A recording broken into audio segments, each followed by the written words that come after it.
Now let's get into this. This is actually good news for Byron Allen. He wins big now, and he might be able to help other people get their media companies off the ground, or maybe donate to some other smaller, media companies or news companies, because this was a big win for him. And so maybe he will win when it comes to the court. Now, he wins in this historic $1 billion federal lawsuit. He filed a federal lawsuit against the McDonald's Corporation. So this is another win to his long list of business accomplishments. Okay, so you all know who Byron Allen is, but he actually he filed suit against McDonald's for discriminatory ad spend practices.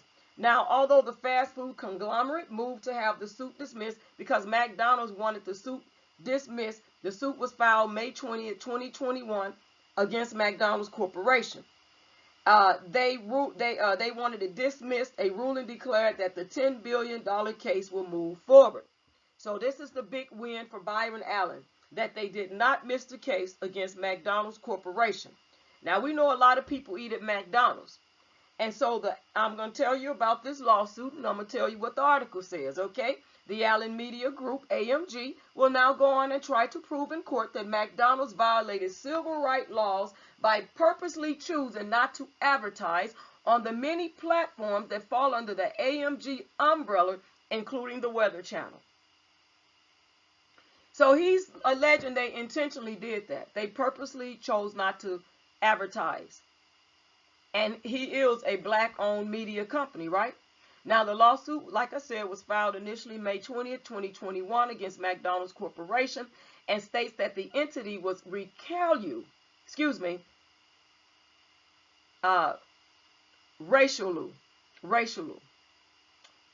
But that's not correct. I think that's a typo.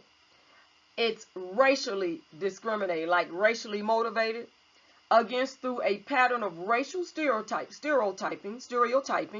and refuses to contract in violation of the Civil Rights Act of 1866, 42 U.S.C. and 1981, and the California ARU Civil Rights Act, California Civil Code, and 551.5. Now, on September 16, 2022, defendant McDonald's was denied a motion to dismiss by Judge Fernando M. Olguin of the United States District Court for the Central District of California, which allowed the suit to be brought up in court May 23rd. Now, so in May 2023, this is going to be May 2023, 2023. This is going to be brought up next year. When they have plenty of time to prepare for their case, prepare to fight, defend, or diligently fight for their case, okay, both of them. Now, the lawsuit points out that of approximately $1.6 billion of McDonald's annual advertising budget, the corporation spends less than approximately $5 million each year on black-owned media. The suit also claims it has refused to advertise on Entertainment Studios networks or the Weather Channel since Allen acquired the network in 2018. See, you know what? People get angry when there is success in the black community. And they don't want to see, people of color do well, especially black men. And we've seen that with the Bill Cosby thing. So let's just keep it real. We've seen that with the Bill Cosby thing, right? And when people want to go independent with their music, they see how they come after them, and they put people falsely in jail, and they get other people, to gang up and to come together to take somebody down and to bring false charges against them.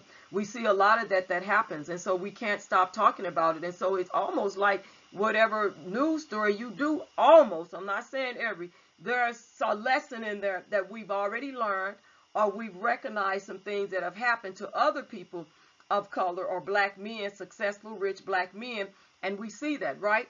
So Mr. Allen goes on to say, this is about economic inclusion of African American owned business in the U.S. economy, said Byron Allen, founder, chairman, CEO of Allen Media Group, in a news release. McDonald's takes billions from African American consumers and gives almost nothing back. Now, you can speak for yourself and say, you know, if you eat at McDonald's and still take your money over there, everybody has a right to eat where they want to and things like that. And we know a lot of places we eat at, they barely give back to the black community and black consumers. We know that. A lot of places that we patronize, right? They barely give back. And they could give a rat's behind about you or your community. So we see that a lot. And that's why a lot of people are have started their own businesses, black-owned businesses. And a lot of people are starting to wake up. It's taking time, but there are people that are waking up because, you know, we see that a lot of times, you know, we don't get the recognition or we don't get the support that we need when it's time to, you know, go forward with our own businesses. Now, the biggest trade deficit in America is the trade deficit between white corporate America and black America, and McDonald's is guilty of perpetuating this disparity. And we know that there's a lot of disparities in the black community. Medical, health, health disparities, mental health disparities, legal disparities, school, educational disparities, economic disparities. There's a lot of, you know, disparities that go on in the black communities. And we see that a lot. So it's not just, you know, with the media. We know that with the media, we've seen the disparities and the uneven scale when it comes to reporting information about blacks versus whites. And you know, and even in the judicial system, we've seen the disparities and who's going to report what, and the prosecution taking over, you know, giving directions to the media on what they can report and what they can't. And that's really crazy to me, because if you're a journalist, you should be able to report both sides of it and report the truth. But this is what happens. And so the economic exclusion must stop immediately.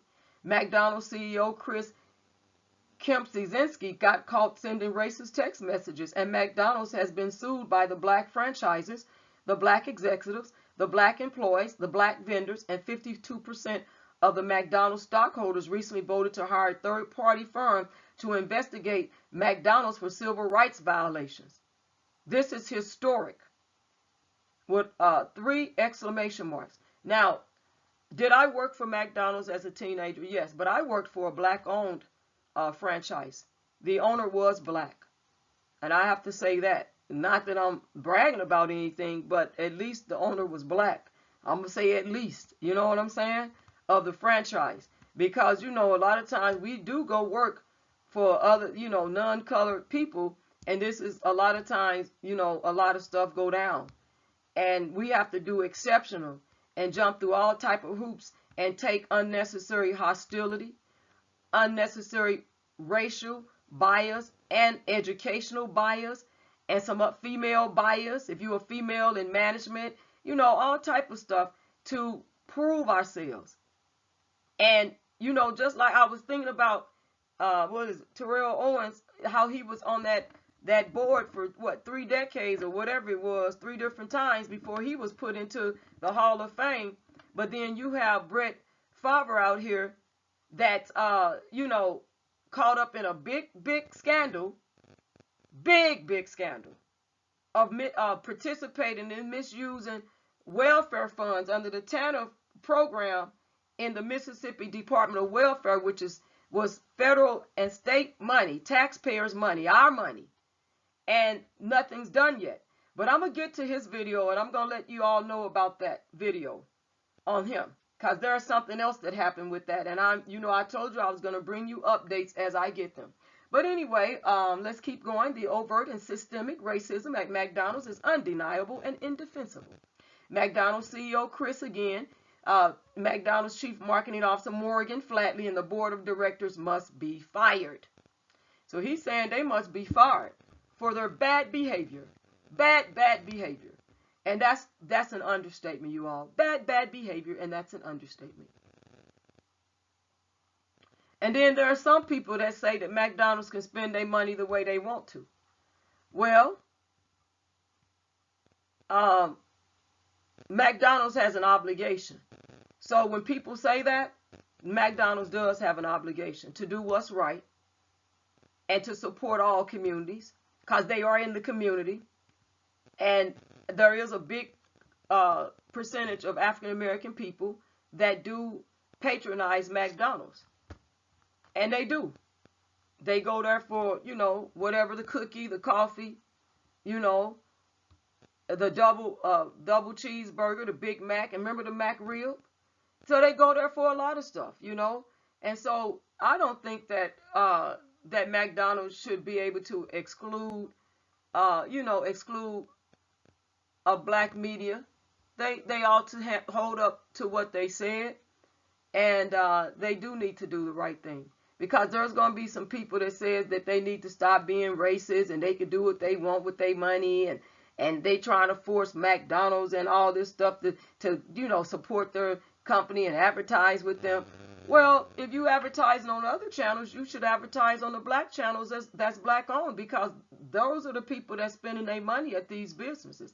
And there are times that we have to think about, should I really be spending my money over there, or should I buy groceries and cook meals for my family? And then, you know, you have to hit people in their pocket where it hurts at. We do know that, right? We've been taught that over the years. If we didn't know it now, we learned it. So, you know, hey, if he wins, salute, my brother. If he wins, salute to you, Byron Allen, because you going against a big corporation, not just one McDonald's franchise, but you are going against a big corporation. And you know, so we do need to speak about this. But anyway, you know, thank you all for tuning in here, and God bless you all on today, and peace out.